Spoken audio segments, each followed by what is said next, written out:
ఇక ఈరోజు నాగర్ కర్నూలు జిల్లా ప్రధాన వార్తలు చూసినట్లయితే ప్రభుత్వ ఆసుపత్రుల్లో వైద్యులు సిబ్బంది సమయపాలన పాటించడంతో పాటు విధుల పట్ల నిర్లక్ష్యం వహించకుండా రోగులకు మెరుగైనటువంటి వైద్యం అందించాలని చెప్పేసి లేని పక్షంలో వైద్యులు సిబ్బంది పైన చర్యలు తప్పవని నాగర్ కర్నూలు జిల్లా కలెక్టర్ బదావత్ సంతోష్ హెచ్చరించారు. ఈరోజు నాగర్ కర్నూలు జిల్లా కేంద్రంలోని జిల్లా ప్రభుత్వ జనరల్ ఆసుపత్రిని కలెక్టర్ బదావత్ సంతోష్ ఆకస్మిక తనిఖీ చేశారు. పలు వార్డులలో కలియ తిరుగుతూ అక్కడ ఉన్నటువంటి మౌలిక వసతులు, వైద్యులు రోగులకు చేస్తున్నటువంటి సేవలు, రోగులకు అందుతున్నటువంటి ఆహారంతో పాటు అన్ని కూడా క్షుణ్ణంగా పరిశీలించడంతో పాటు వైద్యులకు సిబ్బందికి పలు సూచనలు చేశారు. రోగులకు ఎలాంటి వైద్యం అందుతుందని చెప్పేసి స్వయంగా రోగులతో కలెక్టర్ మాట్లాడారు.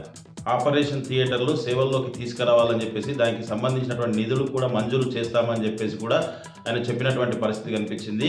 ఆసుపత్రిలో ఎలాంటి ఇబ్బందులు తలెత్తకుండా ఎప్పటికప్పుడు చూసుకోవాలని చెప్పేసి సూపరింటెండెంట్ రఘును కలెక్టర్ బదావత్ సంతోష్ ఆదేశించినటువంటి పరిస్థితి కనిపించింది. ఏదేమైనప్పటికీ ప్రభుత్వ ఆసుపత్రులకు పేద రోగులు వస్తుంటారని చెప్పేసి వాళ్ళకు నిర్లక్ష్యం చేయకుండా మెరుగైనటువంటి వైద్యం అందించాలని చెప్పేసి కలెక్టర్ బదావత్ సంతోష్ వైద్యులను ఆదేశించినటువంటి పరిస్థితి కనిపించింది.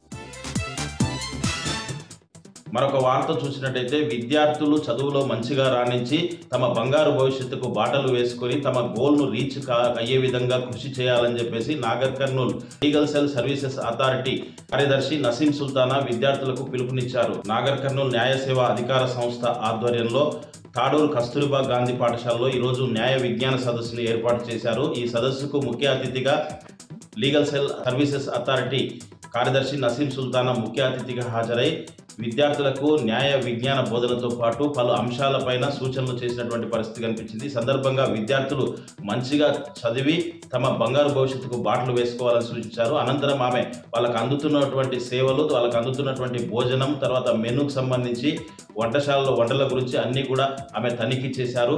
ఇక్కడ వాతావరణం చాలా బాగుందని చెప్పేసి విద్యార్థులు మంచిగా చదువుకోవాలని చెప్పేసి కూడా సూచించినటువంటి పరిస్థితి కనిపించింది. మంచి ఆహారం కూడా విద్యార్థులకు అందించాలని చెప్పేసి కూడా ఆమె ఆదేశించినటువంటి పరిస్థితి కనిపించింది. మరొక వార్త చూసినట్టయితే రంగారెడ్డి జిల్లా కల్వకుర్తి నియోజకవర్గంలోని తలకొండపల్లి మండలం గట్టిపల్లపల్లి రైతు వేదిక వద్ద ఈరోజు రైతు భరోసా డబ్బులు పడినటువంటి వాళ్ళు కొంతమంది రైతులు ఆందోళన దిగినటువంటి పరిస్థితి కనిపించింది. కాంగ్రెస్ ప్రభుత్వం వచ్చినప్పటి నుంచి కూడా రైతు భరోసా డబ్బులు పడట్లేదని చెప్పేసి గతంలో కేసీఆర్ ప్రభుత్వం ఉన్నప్పుడు రైతు బంధు డబ్బులు తూచా తప్పకుండా ప్రతి పంటకు పడేవని చెప్పేసి ఇప్పుడు పడకపోవడంతో అనేక ఇబ్బందులు ఎదుర్కొంటున్నామని చెప్పేసి ఎన్నికల్లో అనేక హామీలు ఇచ్చి రైతులతో పాటు అన్ని వర్గాల ప్రజలను మోసం చేసినట్టే రైతులను కూడా కాంగ్రెస్ ప్రభుత్వం మోసం చేసిందని చెప్పేసి రైతు భరోసా డబ్బులు గతంలో ఇవ్వకుండా మళ్ళీ ఇప్పుడు ఇచ్చినట్టుగా కొంతమంది మాత్రమే ఇచ్చి రైతు పండుగలు చేసుకోవడం ఎంతవరకు సమంజసం అని చెప్పేసి రైతు భరోసా డబ్బులు పడకపోతే తలకొండపల్లి మండల కేంద్రంలో రైతు భరోసా డబ్బులు పడని వారినందరినీ సమకూర్చి పెద్ద ఎత్తున ఆందోళనకు దిగుతామని చెప్పేసి కూడా రైతులు కాంగ్రెస్ ప్రభుత్వాన్ని హెచ్చరించినటువంటి పరిస్థితి కనిపించింది.